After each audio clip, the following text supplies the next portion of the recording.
Hi friends, నమస్తే. నా పేరు విజయ్.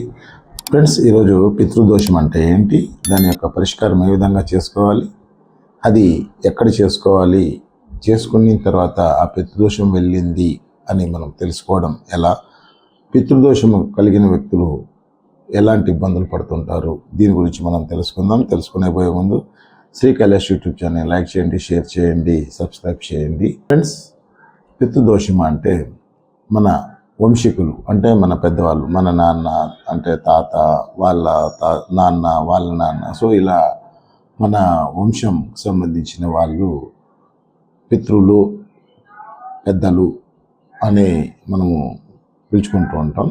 సో వీళ్ళ కుటుంబం కోసం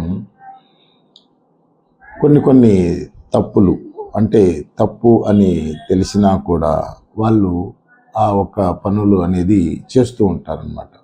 అంటే వాళ్ళకు తప్పని పరిస్థితుల్లో ఈ పనులు చేస్తూ ఉంటారు. కుటుంబం నెట్టకు రావడం కోసమో, లేకపోతే ఆశతోనో, లేకపోతే ఇంకా ఏదైనా కారణం ఉండొచ్చు. సో అంటే ఇప్పుడు ఒక స్త్రీ ధనాన్ని లాక్కోవడం లేదా ఆస్తిని లాక్కోవడం, అంటే స్త్రీ అనే కాదు, పురుషులైనా, అంటే ఇది తప్పు అని తెలిసినా కూడా ఆ పని చేయడం. సో దానికి సంబంధించిన పరిష్కారం కానీ లేకపోతే పరిష్కారం కానీ ఆ జన్మలో చేసుకోకపోవడం, అంటే అది తప్పు అని తెలిసినా కూడా ఆ పని చేయడం, దానికి సంబంధించిన పాపం ఆ జీవితంలో వాళ్ళు అనుభవించుకోకుండా చనిపోయేదాన్ని పితృదోషంగా భావించవచ్చు అన్నమాట. సో మరి ఈ వాళ్ళు చేసిన పాపం మనకు వస్తుందా అంటే ఖచ్చితంగా వస్తుందనే చెప్పచ్చు. ఎందుకంటే వాళ్ళలో ఉండే రక్తమే మనలోనూ ప్రవహిస్తుంది. వాళ్ళు పెట్టిన సాంప్రదాయాలు లేదా వంశానికి తగ్గ పేరు, గోత్రం, ఇలాంటివి మనకు ఏ విధంగా అయితే తండ్రి నుంచి తండ్రి మనకు సంక్రమిస్తాయో, సో ఈ పాపం కూడా లేదా పుణ్యం కూడా, ఈ రెండు కూడా మనకు సంక్రమిస్తూనే ఉంటాయి. కాబట్టి ఈ ఒక్క పితృదోషానికి పరిష్కారం ఏంటి, ఎంత ఖర్చు అవుతుంది అంటే చాలామంది లక్షలు పెట్టి కూడా ఈ యొక్క పితృదోష నివారణ అనేది చేసుకుంటారు. కానీ అందరి దగ్గర లక్షలు వేలు ఉండకపోవచ్చు. కానీ చాలామంది పితృదోషంతో చాలామంది ఇబ్బంది పడుతూ ఉంటారనమాట. మరి ఈ యొక్క పితృదోష నివారణకు ఎక్కడికి వెళ్ళాల్సిన అవసరం లేదు. ఒక ప్లేస్కి మాత్రం వెళ్తే ఇది చాలా అద్భుతంగా నివారణ అనేది జరుగుతుంది. పెద్ద ఖర్చు కూడా కాదు, మీకు ఒక టూర్ వెళ్ళినట్టు ఉంటుంది, ప్లస్ మీరు అక్కడ పరిష్కారం కూడా మీరు చేసుకోవచ్చు. మీకు 100% మీరు జరుగుతుంది. మీరు ఏ విషయాన్నైనా నమ్మకంతో మీరు చేయాలి, మీరు నమ్మాలి ఫస్ట్. అవును, మీరు నమ్మగలిగితే 100% అనేది మనకు జరుగుతుంది. కాబట్టి మనము ఏ పనైనా చేసే ముందు పూర్తి నమ్మకంతో, అవును ఈ పని జరుగుతుంది, మనకు దేవుడు ఉన్నాడు, దారి చూపిస్తున్నాడు, వేరే వాళ్ళ ద్వారా దేవుడు నాకు ఈ సలహా ఇస్తున్నాడు, దీన్ని నేను పాటించాలి అన్న ఒక నమ్మకంతో మీరు ఈ పని చేయండి. 100% మీకు విజయం అనేది వస్తుంది. ఈ పితృదోషం కూడా తొలుగుతుంది. ఏమీ లేదని మన కాణిపాకం, అంటే తిరుపతికి దగ్గరలో ఈ కాణిపాకం అనేది ఉంది. ఈ కాణిపాకంలో వరసిద్ధి వినాయకుని టెంపుల్ ఉంది. ఆయన స్వయంభూగా వెలిసినాడు. ప్లస్ ఆ గుడి పక్కనే ఒక శివాలయం ఉంది, అది దక్షిణామూర్తి శివాలయం. ఇది చాలా రేర్, దక్షిణామూర్తి శివాలయాలు ఉండేది చాలా రేర్, చాలా అరుదుగా మనకు ఉంటాయి. ఈ దక్షిణామూర్తి శివాలయాల్లో లేదా దక్షిణామూర్తి టెంపుల్ అని కూడా అంటారు.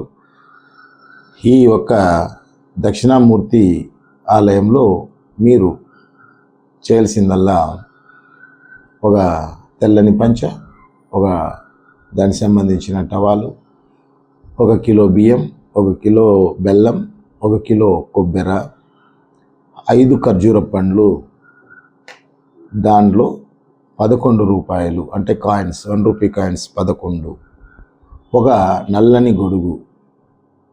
మీరు ఈ ఈ కాణిపాక పుణ్యక్షేత్రానికి వెళ్ళిన తర్వాత కాణిపాకంలో వినాయకుని దర్శించుకున్న తర్వాత నెక్స్ట్ దాని పక్కనే దక్షిణామూర్తి శివాలయం ఉంది. అక్కడికి వెళ్ళి మేము పితృదోష నివారణకై మేము ఇది చేస్తున్నాము అని చెప్పి ఆ ఒక పూజారికి మీరు ఇచ్చేసి, అంటే అతనుకు తీసుకునే విధంగా చాలామంది కొంతమంది తీసుకోకపోవచ్చు, కానీ అక్కడ తీసుకోకుంటే కూడా వేరే వాళ్ళకు కూడా మనం ఆ గుళ్ళోనే వేరే వాళ్ళు తీసుకునే వాళ్ళని మనం ఏర్పాటు చేసుకొని వాళ్ళకు మనము దానం అనేది ఇచ్చేసడం జరుగుతుంది. కానీ గుళ్ళో పూజారి ఖచ్చితంగా అయితే స్వీకరిస్తాడు. ఇది దోష నివారణ అయితే ఖచ్చితంగా జరుగుతుంది. మీ ఈ పని చేసుకున్న వెంటనే మీ ఇంట్లో సకల సౌకర్యాలు జరుగుతాయి. మీకు పెళ్ళి కానీ, ఆర్థిక ఇబ్బంది కానీ, ఆస్తి నష్టపోవడం కానీ ఇలాంటివి ఏమున్నా కూడా మీకు అన్నీ సక్రమంగా జరుగుతాయి. కాబట్టి ఈ ఒక్క నివారణని మీరు చేసుకోండి. దయచేసి మీ యొక్క సమస్యలు ఏదైనా ఉంటే నాకు వాట్సాప్ ద్వారా తెలియజేయండి. ఇది ఎటువంటి జ్యోతిషాలయం కానీ ఇది కాదు. ఇది మనకు ప్రకృతిలో ఏ విధంగా మనకి గాలి, నీరు, వెలుతురు దొరుకుతుందో సో అదేవిధంగా మన కోసం ఎన్నో జీవరాశులు, అదేవిధంగా ఎన్నో రకాల చెట్లు ఇవన్నీ మనిషి కోసం సృష్టించబడ్డాయి. ఈ సృష్టిలో మనిషి ఎటువంటి ఇబ్బందులు కలుపుకోకుండా తనంతకు తాను తెలుసుకొని ఉన్నతమైన జీవితాన్ని స్వీకరించి ఈ భూమి మీద అనుభవించి హ్యాపీగా జీవించాలనేదే ఈ ఒక్క శ్రీ కైలాష్ యూట్యూబ్ ఛానల్ వారి లక్ష్యం.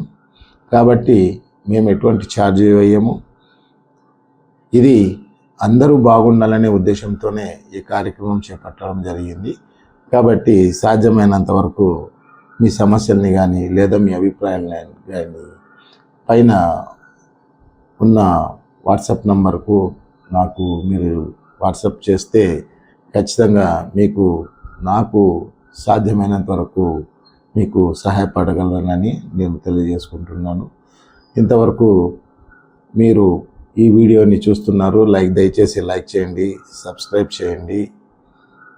అదేవిధంగా మీ యొక్క అభిప్రాయాన్ని మాకు కామెంట్ రూపంలో తెలియజేయండి. సర్వే జన సుఖినో భవంతు. అందరూ బాగుందాం. నమస్తే.